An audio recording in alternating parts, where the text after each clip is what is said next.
నమస్తే, తెలుగు వన్ న్యూస్కి స్వాగతం. నేను గోపికృష్ణ. బహుజన జేఏసీ అధ్యక్షులు అమరావతి బాలకోటి గారు. నమస్కారం బాలకోటి గారు. నమస్తే. బాలకోటి గారు, సుప్రీంకోర్టు తీర్పు ఇచ్చేసింది. ఇద్దరు సిబిఐ నుంచి, ఇద్దరు రాష్ట్ర పోలీస్ శాఖ నుంచి, ఒకరు ఫుడ్ అండ్ సేఫ్టీ అథారిటీ నుంచి, వీళ్ళ ఐదుగురితోటి ఒక కమిటీ దర్యాప్తు చేస్తుంది తిరుమల లడ్డు వ్యవహారానికి సంబంధించి. అయితే ఇప్పుడు జగన్మోహన్ రెడ్డి బయటకు వచ్చాడు. చంద్రబాబు క్షమాపణ చెప్పాలి, దాని తాలూకు ఏదన్నా పాపం ఉంటే, పాపానికి ఆ శిక్ష ఏదన్నా ఉంటే అది చంద్రబాబు మీదకే పోవాలి. మరి ఇప్పుడు సుప్రీంకోర్టు వ్యాఖ్యానించింది, సుప్రీంకోర్టు కమిటీ వేసింది, అంతా చంద్రబాబు దోషి, చంద్రబాబే ఇందులో ప్రధానంగా అసలైన దోషి అని చెప్పినట్టేనా? గోపి గారు నమస్తే. జగన్మోహన్ రెడ్డి గారి వీడియో సమావేశం బాగా విన్నట్టున్నారు. బాగా, అందుకని సుప్రీంకోర్టు తీర్పు చెప్పింది అంటున్నారు మీరు కూడా. ఈరోజు తీర్పు కమిటీ ఇచ్చింది కదా, ఈ రోజు కూడా తీర్పు కమిటీని వేసింది. తీర్పు కూడా నేను చెప్తున్నాను, కమిటీని వేసింది. అది కూడా చెప్తున్నాను, కమిటీని వేసింది. అవును. అంటే జగన్మోహన్ రెడ్డి గారు చెప్పే మాట ఎలా ఉంటుందంటే, తినగవేమో తీయనుండు. 5 ఏళ్ళు మనకు అయ్యే చెప్పాడు. అంటే యాపాకి ఇవ్వటం, ఇది తీయగా ఉంటుంది తినండి అని అంటాం. ఇదే పని చేసిండు ఆయన. నేను మాట చెప్తాను గోపి గారు, తిరుపతి వెంకన్న లడ్డూలో కల్తీ జరిగింది అనేది ఒక ముఖ్యమంత్రి చెప్పిన మాట. అవును. ఆ మాటకి ఆధారము, ప్రాథమిక ఆధారం ఉంది. అది గుజరాత్ ల్యాబ్ రిపోర్ట్. జరిగిందా లేదా విచారించాల్సిన అవసరం ఆ ప్రభుత్వం మీద ఉంది. దానికి సిట్టు దర్యాప్తు వేసింది. ఇది ఆ రాష్ట్ర ముఖ్యమంత్రిగా ఆయన తీసుకునే ఆయనకు ఉన్న హక్కులు, బాధ్యతలు. రెండోది, అది దైవం కాబట్టి, తిరుపతి వెంకన్న కాబట్టి, తప్పు చేశామనే భావం కలిగి ఉంది కాబట్టి, ప్రాయచిత్త దీక్షలో కూడా ఆయా రాజకీయ పార్టీలు కానీ, పవన్ కళ్యాణ్ గారు కానీ, చంద్రబాబు నాయుడు గారు కానీ దేవదేవుని ప్రాయచిత్తం చేసుకున్నారు. వాళ్ళు ప్రాయచిత్తం చేసుకున్నారు. ఇప్పుడు నేను ఒక మాట అడుగుతాను సార్, లడ్డూలో కల్తీ జరిగింది అని అన్నాం. ఎవరు? వైసీపీ హయాంలో కల్తీ జరగల. ఇదంతా రాజకీయం చేస్తున్నారంటారు వైసీపీ వాళ్ళు, ముఖ్యమంత్రి, మాజీ ముఖ్యమంత్రి జగన్మోహన్ రెడ్డి గారు. నిజానికి వాళ్ళు ఏమనాలి? మేము దేవుని దేవాలయంలో అపవిత్ర కార్యక్రమాలు చేయాలా, లడ్డూ కల్తీ జరగలా, మా ఏలుబడిలో గతంలో కంటే వెంకటేశ్వర స్వామిని అత్యంత సమున్నతంగా గౌరవించుకున్నాం, మీరు ఏ విచారణ అయినా చేసుకోండి, వీఆర్ ది రెడీ అని విచారణ ఎదుర్కోవాలి ఏ ప్రభుత్వ పెద్దయినా.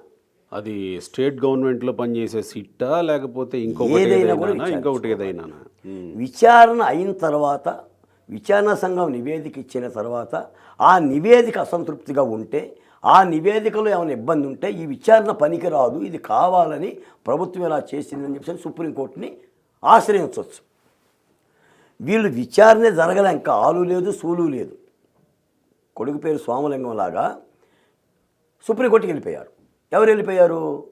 వైసీపీ ఎంపీ వెళ్ళిపోయాడు, సుబ్బారెడ్డి గారు. ఆయన ఎవరు? 4 ఏళ్ళ పాటు అదే టీటీడీ దేవస్థానంలో చైర్మన్. మీకు ఒక మాట కూడా చెప్తా, సుప్రీంకోర్టులో తను చైర్మన్గా చేసిన విషయం కూడా చెప్పదా. రెండో ఆయన Subramanian Swamy, he is a YCP favour. అంటే సాక్షాత్తు వైఎస్ఆర్ కాంగ్రెస్ పార్టీ జగన్మోహన్ రెడ్డి గారి ఆదేశాలతో సుప్రీంకోర్టుకి వెళ్ళింది. వెళ్ళి ఏం చెప్పింది? ఆ ముఖ్యమంత్రి చంద్రబాబు నాయుడు గారు సిట్ చేశారు, ఆ సిట్ని ఆపండి, కేంద్ర ప్రభుత్వ ఆధ్వర్యంలో కానీ సుప్రీంకోర్టు ఆధ్వర్యంలో కానీ ఏదైనా స్వతంత్ర దర్యాప్తుని ఇవ్వండి అని అంది అని అడిగారు. అవును. ఏ కోర్టు అయినా తీసుకుంటుంది, ఏ కోర్టు అయినా తీసుకుంటుంది. సొలిసిటర్ జనరల్ కూడా నేను అడిగింది. అడిగి ఇద్దరు రాష్ట్రానికి సంబంధించిన ఐపీఎస్ ఆఫీసర్లు, ఒక ఇద్దరు సిబిఐ ఆఫీసర్లు, ఒక ఫుడ్ ఎక్స్పెరిమెంట్ సంబంధించిన ఆఫీసర్ని వేసి 5గురితో సిట్ చేసింది.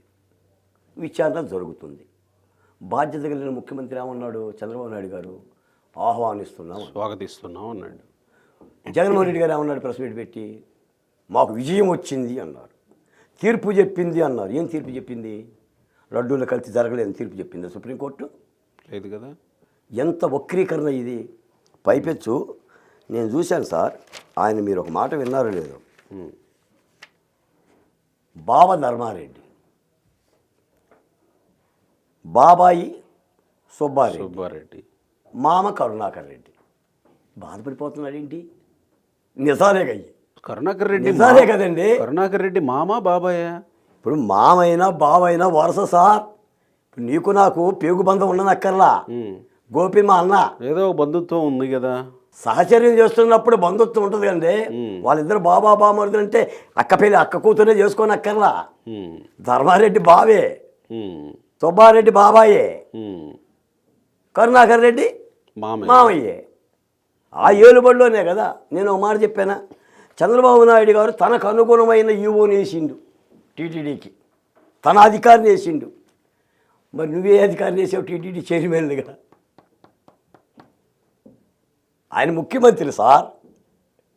చంద్రబాబు నాయుడు ఈజ్ ఏ ఆంధ్రప్రదేశ్ ముఖ్యమంత్రి. అవును, తనకు అనుకూలమైన వాళ్ళు వేశారు. ఎంత తప్పుడు ప్రచారం చూడండి. నేను అనేది ఏంటంటే, వైసీపీ పార్టీ హిందూ సమాజం ముందు, దేవదేవుని భక్తుల ముందు దోషిగా కోర్టులో నిలబడ్డదండి. ఈ భూమిలో నుంచి బయటికి రావాలి అని అనుకున్నప్పుడు మాకు హిందూ సమాజం మీద ప్రేమ ఉంది, వెంకన్న మీద ప్రేమ ఉంది, దేవదేవుని ప్రేమ ఉందని చెప్పాలి.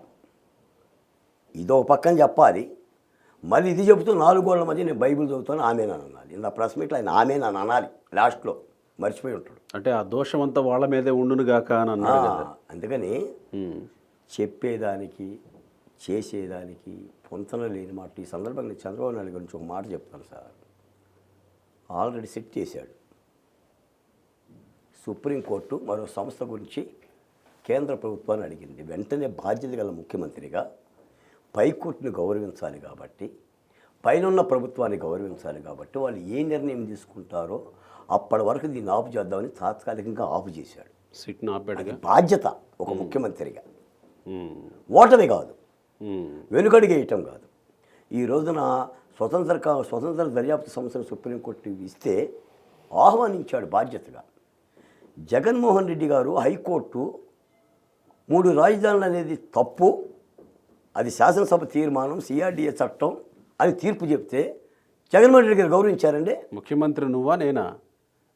అదేగా అడిగింది. చట్టాలు చేయాల్సింది నువ్వా నేనా? నా అధికారాల్లోకి కోర్టులు ప్రవేశిస్తుంది అని చెప్పాడు.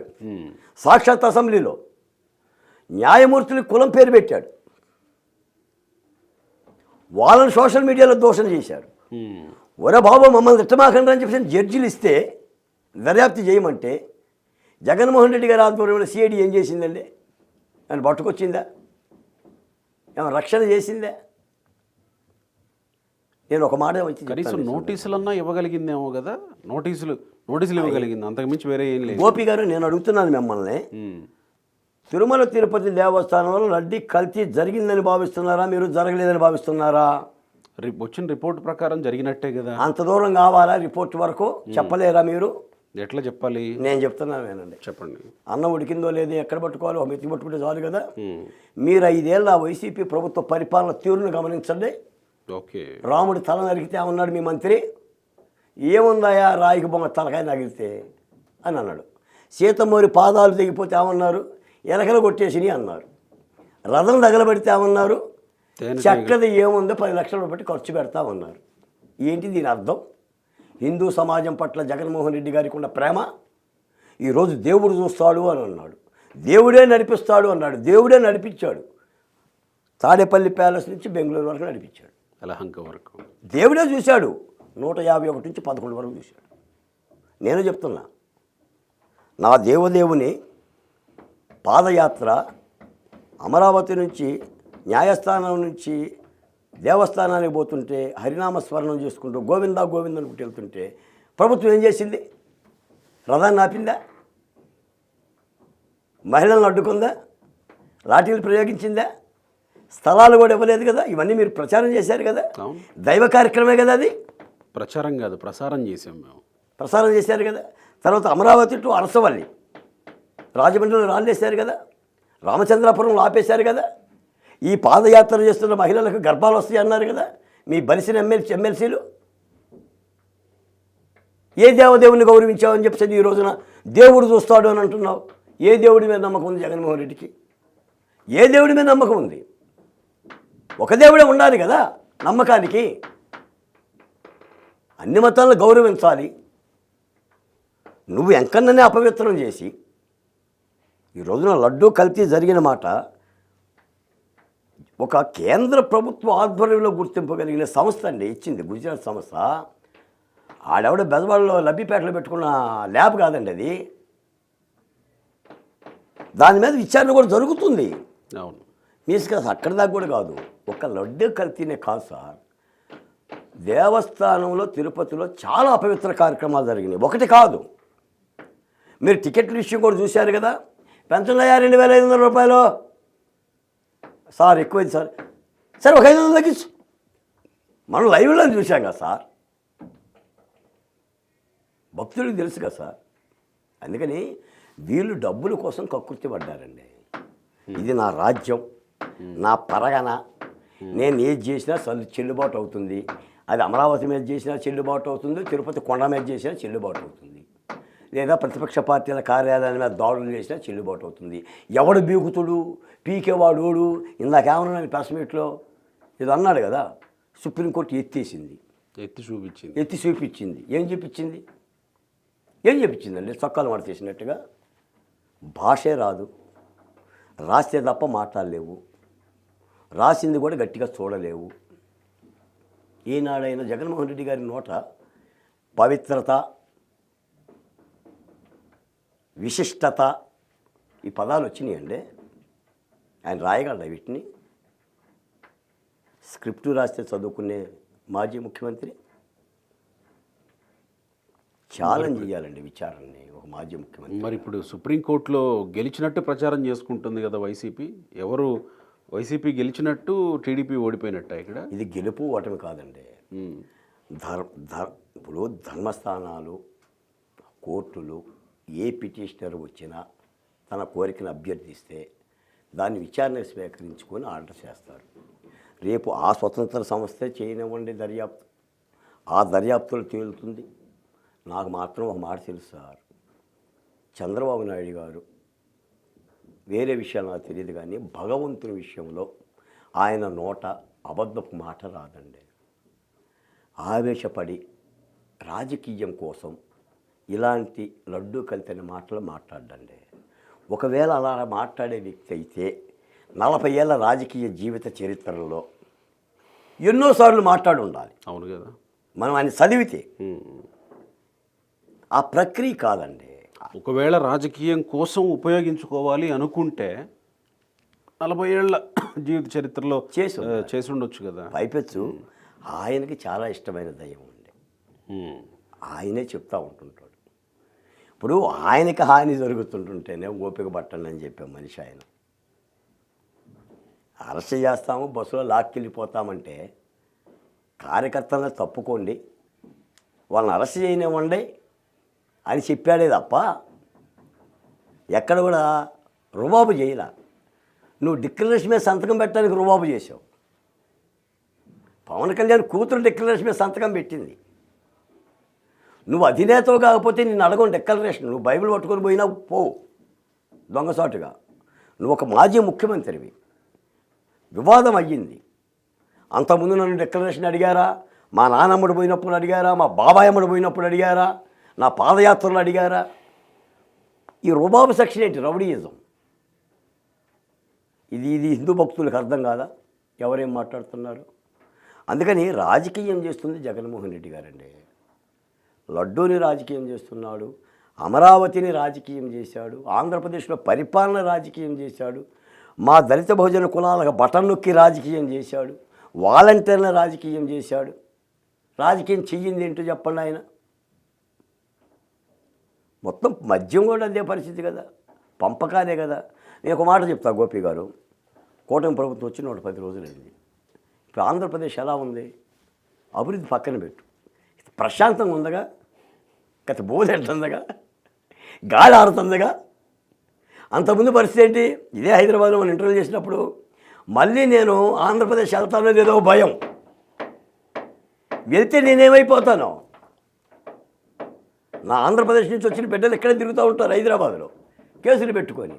ఇప్పుడు భరోసా. ఇది ప్రభుత్వం అనేది.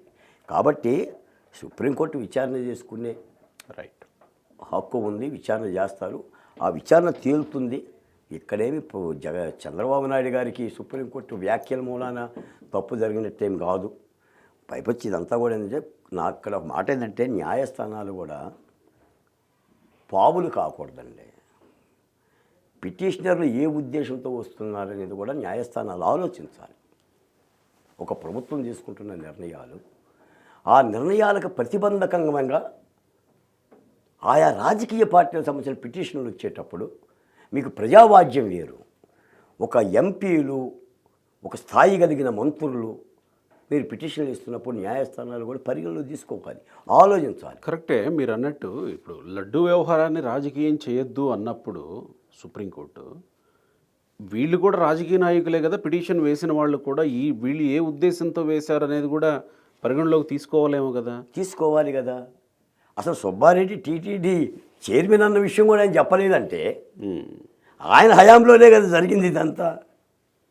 ఇప్పుడు సాధారణంగా ఏంటంటే, దేవుణ్ణి కానీ దేవుని ప్రసాదాలను కానీ రాజకీయం చేయొద్దు అనే మాట యూనివర్సల్ మాట. అది ఇక్కడ ఒక అంబటి రాంబాబు ఇందాక సుప్రీంకోర్టు ఈ కమిటీ వేసిన వెంటనే మాట్లాడారు ఆయన. ఇప్పుడు సుప్రీంకోర్టు వేసిన కమిటీలో ఆంధ్రప్రదేశ్ నుంచి కూడా ఒక 2 పోలీస్ శాఖ నుంచి ఉంటారు అని అన్నారు. మళ్ళీ ఈ ఆంధ్రప్రదేశ్ నుంచి ప్రకటించే పోలీస్ శాఖలో అదే త్రిపాఠిని ఉంచుతారేమో. అతను గుంటూరులో ఐజీగా చేశారు, నాకు తెలుసు ఆయన గురించి బాగా. త్రిపాఠిని మళ్ళీ ఆ కమిటీలో ఉంచితే మాత్రం మళ్ళీ సుప్రీంకోర్టుకు పోతామని అంటున్నారు. త్రిపాఠిని చూస్తే ఏంటి, త్రిపాఠి ఉంటే ఏంటి? మీకు ఆంధ్రప్రదేశ్లో వైసీపీ ప్రభుత్వం పోయినాక కూటమి ప్రభుత్వం జనతా గ్యారేజీ ఓపెన్ చేసింది. అంటే రిపేర్ సెక్షన్ మొదలుపెట్టింది. మదనపల్లి నుంచి ఓ పక్క అభివృద్ధి, ఈ పోలవరం, అమరావతి ఎక్సెట్రా ఇవన్నీ ఒక అంశం అయితే, ఈ గ్యారేజ్ పనులు మొదలుపెట్టింది. ఏ బళ్ళు బాగు చేయాలి, ఏ బళ్ళు ఊడిపోయినాయి అని ఐఏఎస్ అధికారుల దగ్గర నుంచి ఐపీఎస్ అధికారుల వరకు, రాజకీయ నాయకుల వరకు గ్యారేజీకి తెస్తున్నారు. ఇప్పుడు మీకు మంగళగిరి కార్యాలయం మీద చేసిన దాడి గ్యారేజ్ పనే కదా, రిపేర్ అయిన వెళ్ళిపోయారుగా సుప్రీంకోర్టుకి. బాబు మమ్మల్ని అరెస్ట్ చేస్తున్నారు అని. చంద్రబాబు నాయుడు గారి ఇంటి మీద దాడి, జోగి రమేష్ విచారణ జరుగుతుంది కదా. తర్వాత వాళ్ళ అబ్బాయి రాజీవ్ని చర్యలు తీసుకున్నారు కదా. కాదంబరి జత్వాని, 3 ఐఏఎస్ ఆఫీసర్లు, పోలీస్ అధికారులు చేసిన ఓ దుర్మార్గమైన ప్రక్రియ ప్రజలకు తెలియదుగా, ఇప్పుడు తెలిసిందిగా. అంతకుముందు ఎందుకు తెలియదా? అంతకుముందు ఎందుకు కాదంబరి చెప్పలేకపోయింది? ఇప్పుడు ఎందుకు బయటికి రాగలిగింది? చంపేస్తామని చెప్పారా అమ్మాయికి? కాదంబరి జత్వానికి మించిన కేసు మీ గుంటూరులోనే జరిగింది ఒకటి, మీ దృష్టికి వచ్చిందో లేదో. నిన్ననే ఇన్వెస్టిగేటివ్ స్టోరీ మా ఇన్పుట్ ఎడిటర్ చేశారు. జనని అనే అమ్మాయి ఒక ఆటో డ్రైవర్ ప్రేమించి తీసుకెళ్ళిపోయి పెళ్లి చేసుకుంటే, లేదు అసలు మిస్సింగ్ కేసు నమోదైంది మొదట నల్లపాడు పోలీస్ స్టేషన్లో. మిస్సింగ్ కేసు నమోదైందని అమ్మాయి తల్లిదండ్రులు పోలీస్ స్టేషన్కి వెళితే, అమ్మాయి తల్లిదండ్రుల మీద రివర్స్లో మర్డర్ కేసు పెట్టాను. జంగారెడ్డిగూడెం నుంచేసి ఎవడో మిత్రుడు పొద్దునే ఫోన్ చేశాడన్న ఇదే అంశం గురించి. అన్న వీటిని మీడియా దృష్టికి తీసుకురా అన్న, చాలా దారుణమైన సంఘటన జరిగిందని చెప్పి పొద్దున పెట్టాడు. వాటికి సంబంధించింది కూడా. అంటే మనకు తెలిసిన నేరాల కంటే తెలియని నేరాలు చాలా జరిగినాయి వైసీపీ. చివరికి అంతిమంగా అమ్మాయి చనిపోయింది. అవును, చంపేశారు అని అంటున్నారు. మరి అది తేలాలి. అందుకని ఇప్పుడు ఈ జనతా గ్యారేజ్ ఎప్పుడైతే చంద్రబాబు నాయుడు గారు, లోకేష్ గారు ఓపెన్ చేశారో, ఏ బళ్ళు రిపేర్ కావాలో జనం వచ్చేస్తున్నారు. మీకు మదనపల్లిలో రైతులు ఒక ఊరేగింపులాగా వచ్చారు వాళ్ళ భూములకు సంబంధించిన వ్యవహారాల మీద. అవును, అందుకని చాలా దాష్టీకాల మీద వస్తుంది. మరి ఇప్పుడు త్రిపాఠి ఉంటే సమస్య ఏంటి? అంబటి రాంబాబు లాంటి వాళ్ళకి, లేకపోతే వైసీపీకి త్రిపాఠి ఉంటే మళ్ళీ మేము సుప్రీంకోర్టుకు వెళ్తామంటున్నాడు. ఇందాక కూడా ఒక ఆయన అడిగాడు, ఈ స్వతంత్ర ఇన్వెస్టిగేషన్ కమిటీలో 2 ఐపీఎస్ అధికారులని రాష్ట్రం నుంచి ఆంధ్రప్రదేశ్ నుంచి ఇవ్వాలి కదా, మరి వాళ్ళిద్దరి మీద మీరు ఏంటి అని చెప్పేసి అని అడిగిండు. వెళ్ళినా వెళ్తారు అంటే ఒక పని చేయాలి సార్. ఇక్కడ అసలు జగన్ గారినే ఈ కమిటీకి చైర్మన్ చేసి, ఈ అంబటి రాంబాబు గారిని లేదా జోగి రమేష్ని మెంబర్లుగా చేస్తే వీళ్ళే తిరుపతి కొండకి వెళ్ళిపోయి విచారణ చేసి ఏదైనా రిపోర్ట్ సబ్మిట్ చేస్తారు. మీకు ఒక మాట చెప్తాను, అప్పుడన్నా డిక్లరేషన్ ఇస్తారా? మీకు ఇంకో మాట చెప్తాను. జగన్మోహన్ రెడ్డి గారు ఏమన్నారంటే, చంద్రబాబు నాయుడు గారు సిట్టు దర్యాప్తు చేస్తాడు ఆయన ఆధ్వర్యంలో ఉన్న అధికారుల్ని అని అన్నారు. రాజధాని అమరావతి వద్దు, 3 రాజధానులు కావాలని కమిటీలు ఊరేశారండి. ముఖ్యమంత్రి వేసుకుండగా కేంద్ర ప్రభుత్వం వేసిందా, సుప్రీంకోర్టు వేసిందా? ఆయన వేసుకుంది కదండి. ఈరోజు అసెంబ్లీలో 3 రాజధానులు కావాలని చెప్పిండు, దీన్ని కమిటీని వేస్తానని ఆయనే చెప్పిండు, కమిటీని వేసిండు. నెల రోజుల్లో ఏం చెప్పిన ప్లేసుల్లోనే 3 రాజధానులు రిపోర్ట్ ఇచ్చారు. ఇప్పుడు ఇదంతా గొరిగిన సామెతలాగా ఉంటుంది సార్.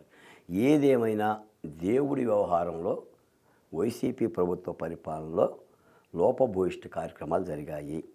అది లడ్డు వ్యవహారం కానీ, ప్రసాద వ్యవహారం కానీ, పూజా వ్యవహారం కానీ, ఇంజనీరింగ్ వర్క్స్ 1800 కోట్ల రూపాయలు ఇంజనీరింగ్ వర్క్స్ జరిగితే కమిషనర్ కరుణాకర్ రెడ్డి 10% నుంచి 15% కమిషన్లు తీసుకున్నారు. అసలు వాళ్ళు చైర్మన్ పదవులకే అనర్హులు నా దృష్టిలో. Those are Christians. Karunakar Reddy తన కుమార్తె పెళ్ళి క్రిస్టియన్ సాంప్రదాయంలో చేశాడు, తర్వాత కొడుకు పెళ్ళి క్రిస్టియన్ సాంప్రదాయంలో చేశాడు. మన సుబ్బారెడ్డి గారి భార్య అయితే ఎప్పుడు బైబిల్ పట్టుకొని తిరుగుతుంది. అలా అని చెప్పేసి బాలకోటయ్య హిందువా క్రైస్తవులు ద్వేషిస్తున్నావని నువ్వు అనొచ్చు. పితాపుత్ర పవిత్రాత్మ నామం నామేన్. పరలోకమందుండే నా తండ్రి, నీ రాజ్యం వచ్చునుగాక, నీ చిత్తము పరలోకమందు భూలోకమందు నెరవేరినట్లు పరలోకమందు నెరవేరునుగాక అని మేము అభ్యసించిన వాళ్ళం. I'm also Hindu. My name is Balakotaiah. 4 ఆడబిడ్డల తర్వాత మా నాన్న కోటప్పకొండకి వెళ్ళిపోయి మగపిల్లగానే ఇవ్వమంటే పుట్టినోడు నేను. భారత రాజ్యాంగం చెప్తుంది సర్వమతాలను గౌరవించమని. జగన్మోహన్ రెడ్డి గారు చేస్తుంది ఒక ఎస్కోబా పరిపాలన.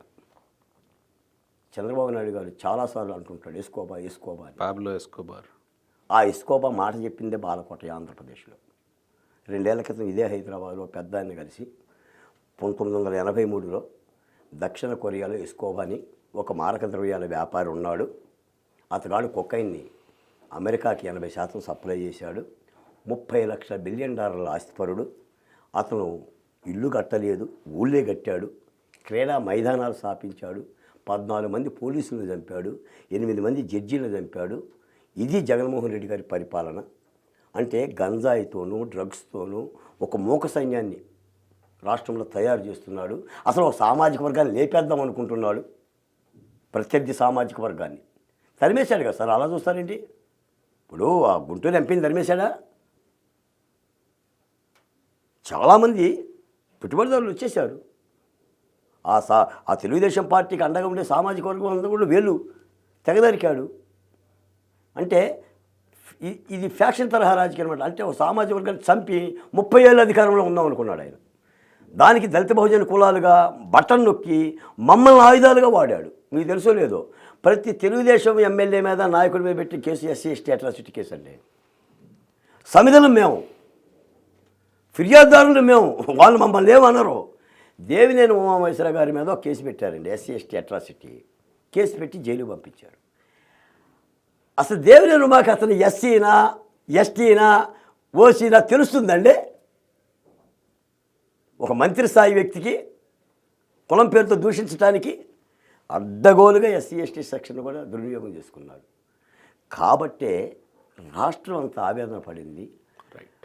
నాకు తెలిసి చంద్రబాబు నాయుడు గారు వీటన్నిటిని చూస్తాడండి. అంటే ఒక దశలో ఈ మీడియాలో వచ్చేది జగన్మోహన్ రెడ్డి గారు మాట్లాడే మాటలు, ఆయన అమ్మ ఇది ఇత్తమ్మా, ఇది దించమ్మా, ఇది కనిపించడం లేదమ్మా అని చెప్పే మాటలు చూసేసి మనం కూడా ఏంటి అని అనుకుంటున్నాం. కానీ అసలు రాజకీయాలకే పనికిరాడండి జగన్మోహన్ రెడ్డి గారు. Is not a politician, is not a right person. అతనికి ఒక రాజ్యాంగము, ఒక వ్యవస్థ. మీరు అన్నట్టు ఒక మాటలో మీరు అన్నట్టు ఒక మెతుకు పట్టుకుని చూస్తే చాలు, జగన్మోహన్ రెడ్డి హయాంలో కల్తీ జరిగిందా లేదా అని చెప్పడానికి చెప్పదు సార్. సో రేపటి రిపోర్ట్ కూడా ఇంతే ఉంటుందని అనుకోవచ్చు. వైఎస్ వివేకానంద రెడ్డి మోము చూసినా అర్థమవుతుంది, షర్మిలారెడ్డి ముఖం చూసినా అర్థమవుతుంది, సునీతారెడ్డి ఆవేదన చూసినా అర్థం. ఇంకా నేను మా వాళ్ళ గురించి చెప్పట్లా, వాళ్ళ బంధువుల గురించి చెప్తున్నా. ఆఖరికి విజయమ్మ గారిని చూసినా కూడా అర్థమవుతుంది. Right sir, thank you.